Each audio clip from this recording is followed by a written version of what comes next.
proposta, tem a indicação de todos os ciclos, né, e todos os ciclos de conferência têm as propostas da sociedade civil. Acho que o site da Defensoria do Núcleo também tem todas as informações.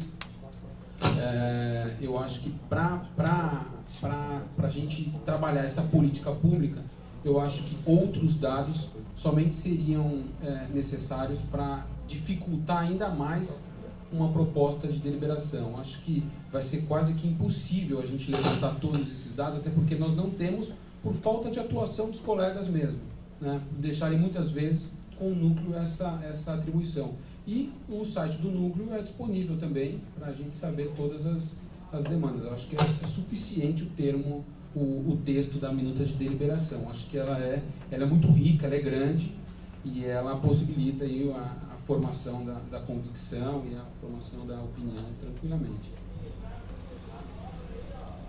Bruno, nesse material, aquela consulta que foi feita, não lembro se foi pelos núcleos, pela administração anterior, tem aqueles dados? Quem atua em tutela coletiva, qual o lugar? Quais as dificuldades? É porque daí isso poderia ser disponibilizado na consulta, né? Na verdade, eu acho que o processo em si ele é sempre disponível, né? Porque se você for pegar as consultas públicas hoje, o que ela vem? Ela coloca as premissas na consulta, qualquer consulta tem as premissas de onde se partiu essa consulta, ela vem com o texto de lei, né? E ela vem com o eventual estudo. O único estudo que nós temos é aquele de 2012 para a Defensoria Geral, que também já está no processo.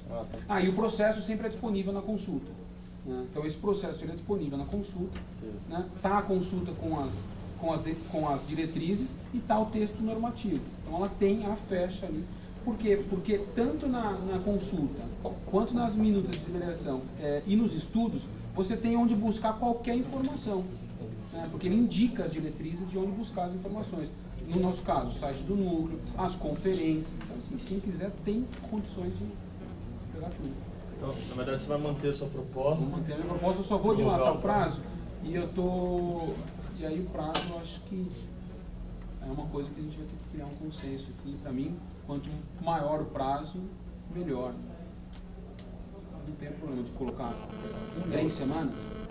Então, é isso que eu estava pensando aqui, porque a questão da Copa agora, a gente pensou assim, hoje é dia 13, né? Se a gente estabelece, sei lá, 15 dias, sei lá, quantos dias, a gente precisaria pegar umas 2 semanas de julho, pelo menos, depois da Copa.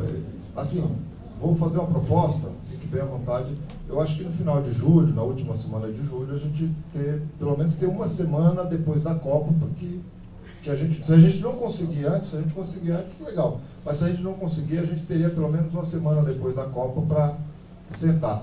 Né? Porque pode ser que a gente consiga, mas... A primeira semana de julho ela acaba no dia 4. Mas a Copa termina no dia 13, não é isso? 13? Até o final de julho? Pode ser 40. Pode ser até o final de julho? Ah, tá ótimo. Pode ser até o final de julho. Excelente. Aí daria 45 dias. Tá ótimo. Daria no dia 31. 31 de julho. Alguém vai encaminhar de forma diversa? Como eu disse, eu reforço o que eu falei. Eu acho que eu gostaria de encaminhar no sentido de robustecer as informações necessárias para que isso acontecesse.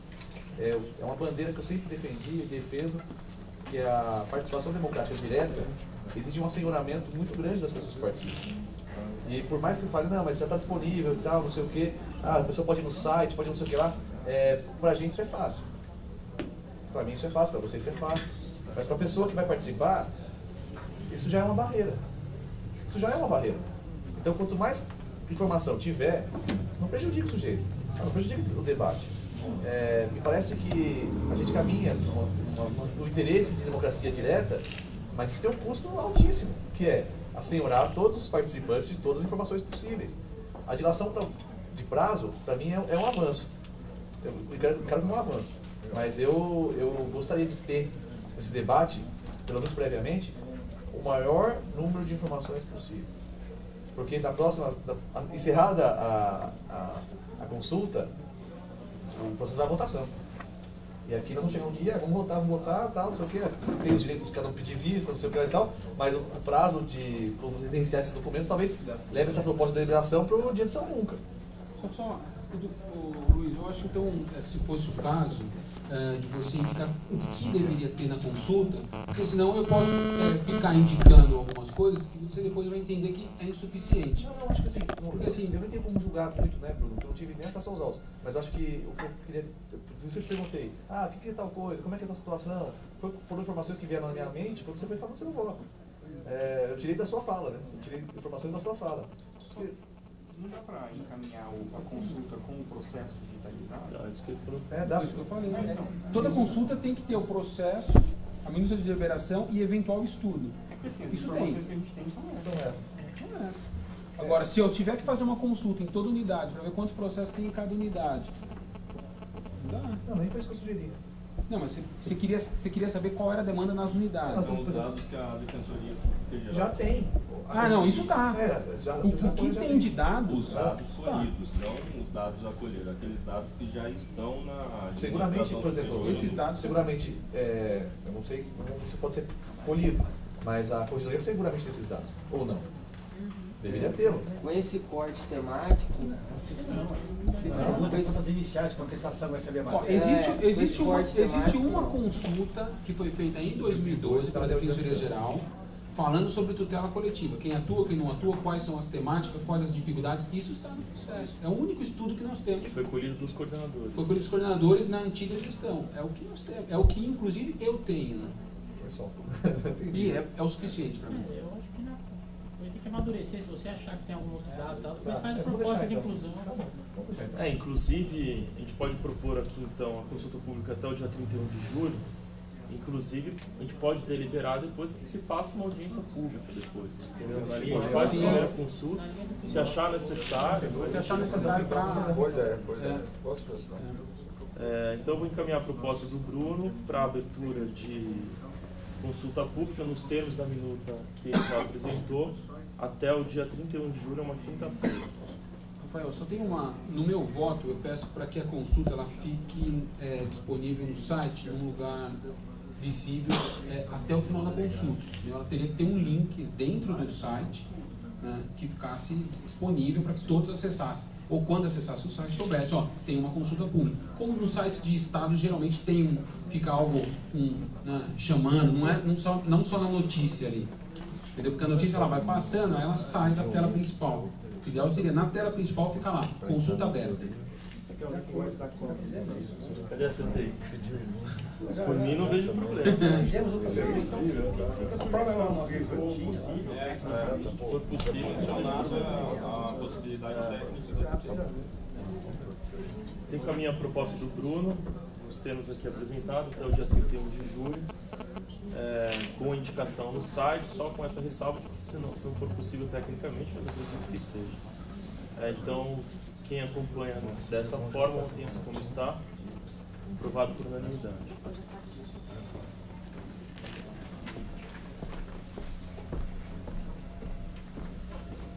Próximo é o CSDP 356 de 2013, interessado Tatiana Semensato de Lima Costa e Fernando Artacho Carvalho Martins. Assunto: proposta de alteração das atribuições da Regional de Osasco, Unidade Carapicuíba, primeira e terceira Defensoria Pública da Unidade Carapicuíba. Relator, conselheiro Bruno Dias Napolitano. É um processo que estava com a segunda subdefensoria anterior e agora com o Bruno Napolitano. Vou falar. Bom, esses defensores públicos se removeram da unidade, então, eventual alteração de atribuição teria que ser precedida de uma comunicação do novo defensor para verificar se há concordância. Isso causa impacto no processo, então eu queria pedir a prorrogação.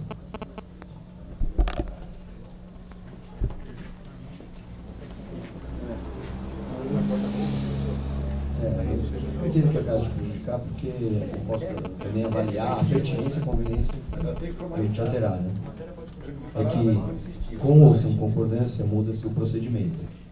E, além disso, acho que é importante também a gente avaliar, já que o pedido aportou, se há conveniência do Conselho fazer essa alteração, né?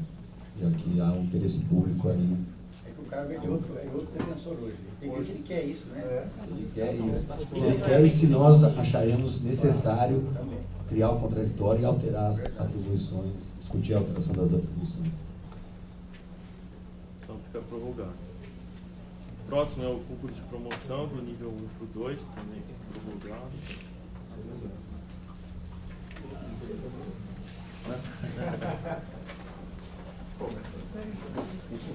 Depois, CSDT 034 de 2014, interessado coordenador do Núcleo Especializado de Promoção e Defesa dos Direitos da Mulher.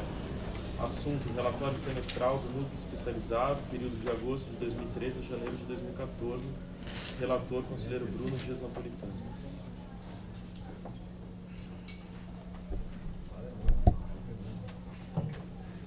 Trata-se de relatório semestral de atividades do Núcleo Especializado de Promoção e Defesa dos Direitos da Mulher da Defensoria Pública do Estado de São Paulo, referente ao período de agosto de 2013 a janeiro de 2014.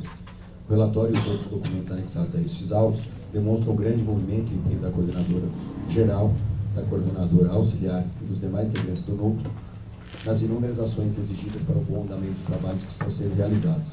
Há no processo detalhadas informações referentes à atuação daquele órgão de execução no âmbito de suas atribuições, sendo observado o modelo previsto pela deliberação do Conselho Superior da Defensoria Pública, número 83, de 27 de junho de 2008, que engloba as seguintes atividades: compilação e remessa de informações técnico-jurídicas sem caráter vinculativo aos defensores públicos, medidas judiciais e extrajudiciais propostas para a tutela de interesses individuais, coletivos e difusos, realização do intercâmbio, em conjunto com a IDEF, entre os órgãos de execução e de atuação da Defensoria Pública do Estado, objetivando o aprimoramento das atribuições institucionais e a uniformidade dos entendimentos ou teses jurídicas, realização e estímulo de intercâmbio com entidades públicas e privadas, representação da instituição perante conselhos e demais órgãos colegiados por qualquer de seus membros por designação do Defensor Público Geral, assessoria feita aos órgãos de execução e de atuação da Defensoria Pública, acionamento de cortes internacionais, contribuições para a definição das ações voltadas à implementação do Plano Anual de Atuação da Defensoria Pública,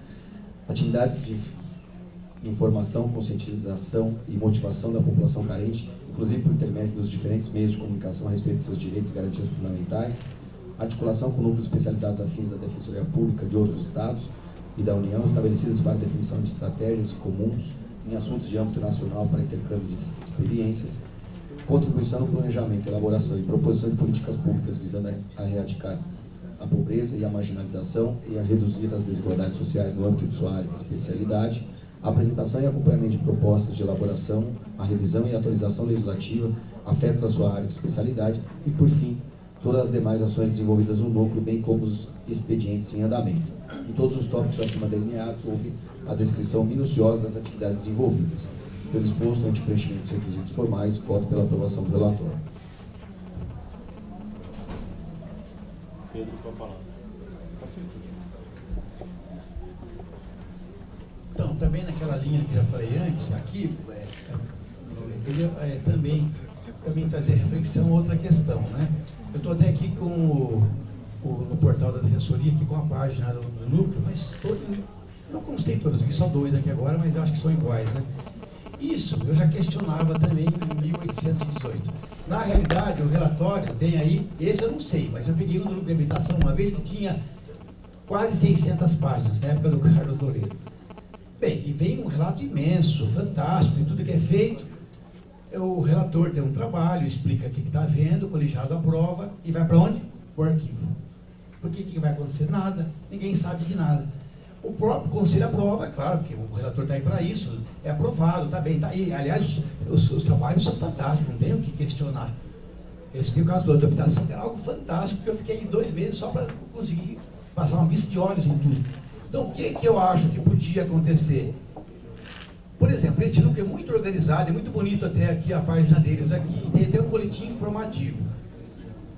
Ou um link específico para o relatório, depois de aprovado, ser inserido no portal, na página do próprio núcleo, podia ser, ou então, pelo menos, que se solicite, né, ou se determine, se for normativo ato, ao núcleo, que nos seus informativos, como aqui temos, por exemplo, os seus boletins, ele, aprovado o relatório, faça aí um resumo, então, se for o caso, ou pelo menos narre quais foram as ações que ele teve e que foram aprovadas no relatório, que é normativo aqui no Conselho. Em outras palavras, tornar público este relatório de ações fantásticas que vimos aqui até neste relato do conselheiro Bruno, que passam simplesmente a ficar guardados aqui, fazendo peso no armário.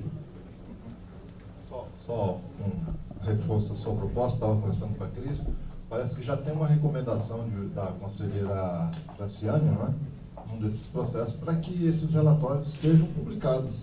Então, não sei, estou de pleno acordo, acho que realmente a gente precisaria dar publicidade a esses relatórios.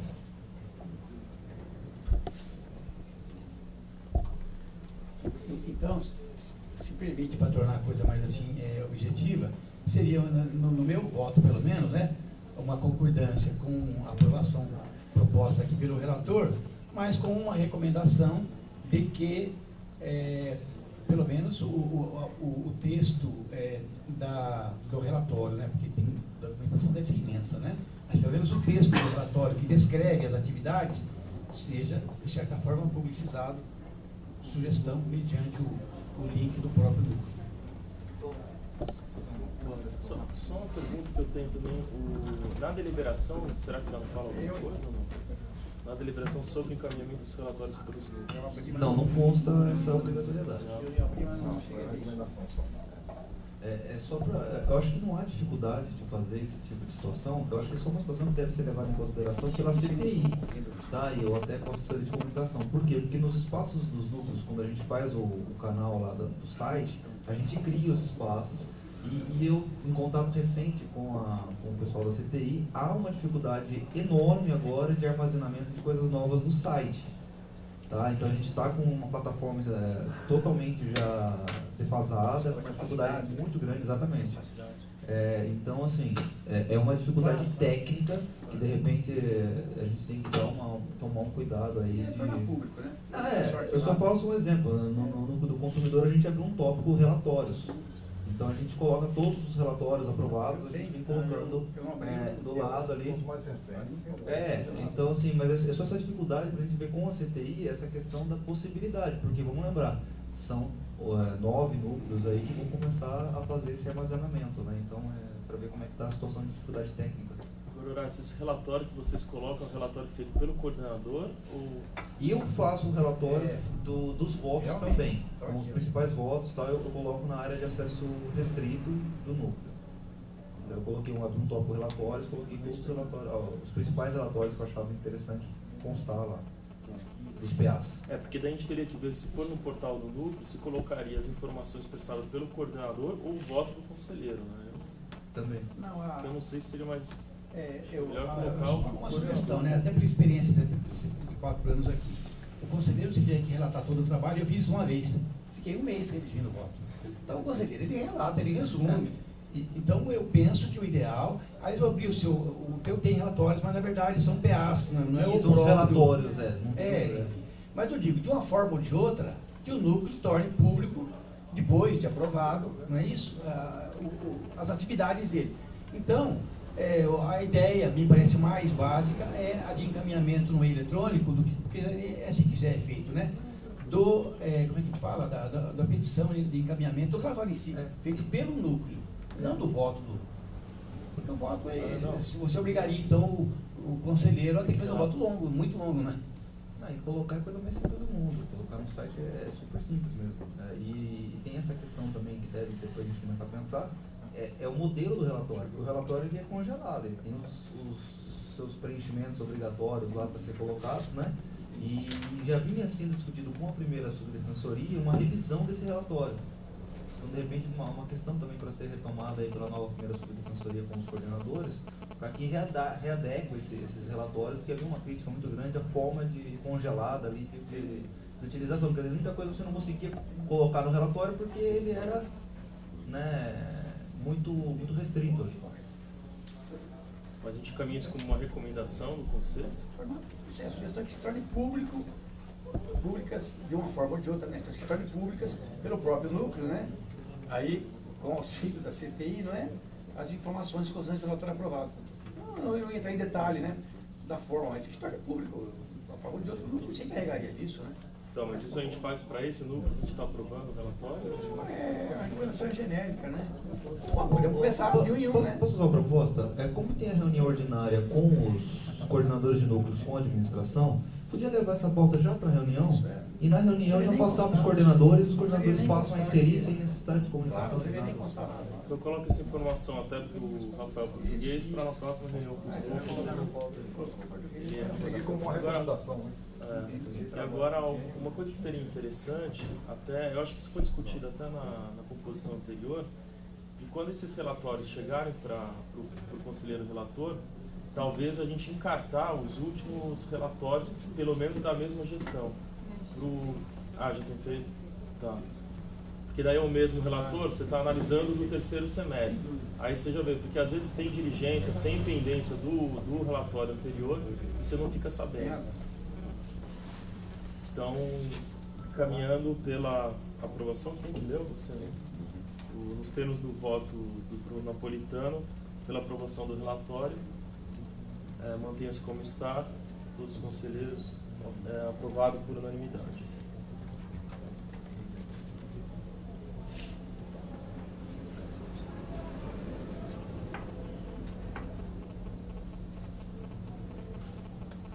É o CSDP. A gente só colocando o teto hoje, vamos até 1 hora? Tá bom. Pode ser 1 hora, tá bom. O senhor tem 7 minutos.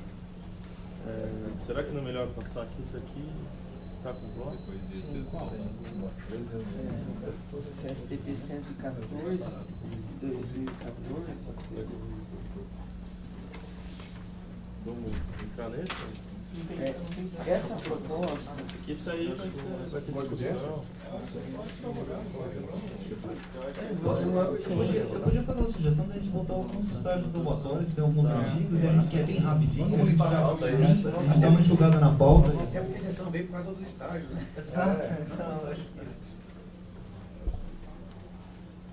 Então, eu vou chamar. Você está sem esses, né, Bruno? Estágio probatório. Então, o processo CAEP 026 de 2013, é o primeiro relatório, interessado Daniel Palori Seco, assunto defensor público em estágio probatório, relator conselheiro Horácio, com a palavra.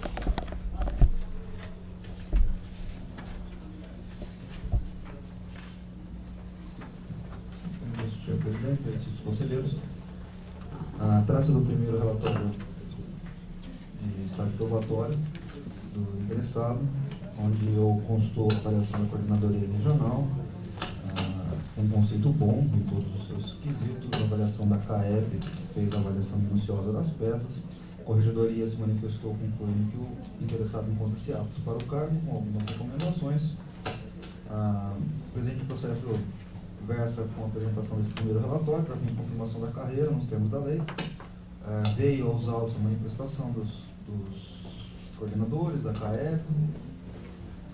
Eis o relatório, o artigo 101 da lei prevê como os requisitos na carreira o aproveitamento em curso. O curso também constou atendido em folhas 33, com aproveitamento superior a 75%. No tocante a cumprimento das atribuições, o interessado tem conduta funcional adequada, vale-se de redação de peças objetivas e coesas, dotadas de bom emprego de vernáculo e fundamentadas em material doutrinário e jurisprudencial. E analisando os autos, com tudo que nele está plasmado, verifica o defensor reúne condições necessárias e imprescindíveis para o desempenho das funções constitucionais e legais atribuídas ao cargo.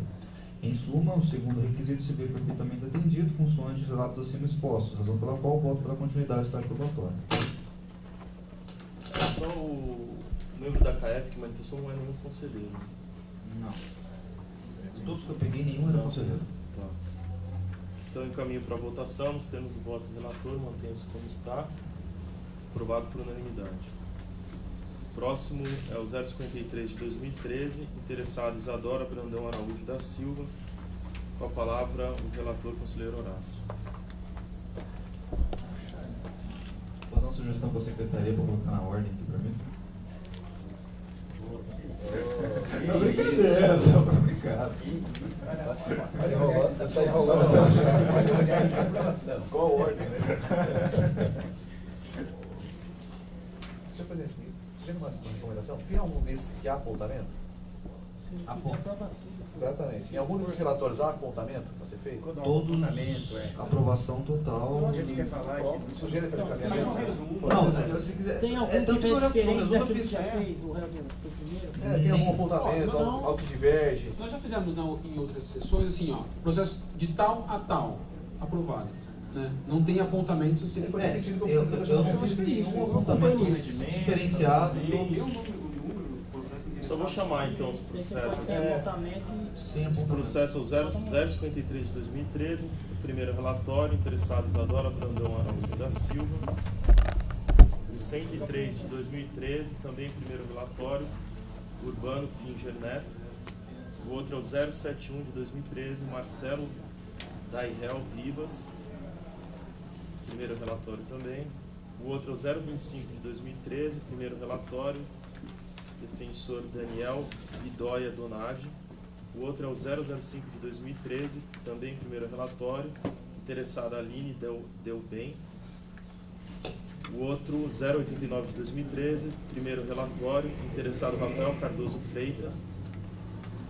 035 de 2013, primeiro relatório, interessado Eduardo Terração. E o último é o 039 de 2013, primeiro relatório, Fausto Dalmasco Ferreira. Com a palavra, Horácio. Todos os relatórios, nenhum deles fugiam da normalidade, todos aqueles houve manifestação favorável dos coordenadores regionais, dos membros da CAEP. As pontuações específicas em cada um deles foram observadas pela corregedoria, que fazia algumas recomendações a respeito de identidade visual, de algumas questões que acredito que não sejam de relevância para trazer para aprovação ou não do estágio probatório. E, diante disso, manifesto pela aprovação de todos os relatórios. Então, eu concordo com o encaminhamento de todos esses processos do relator, mantém-se como está, aprovado por unanimidade. Pela aprovação, todos. Continuidade, né? Acho que é isso, então declaro encerrada essa sessão.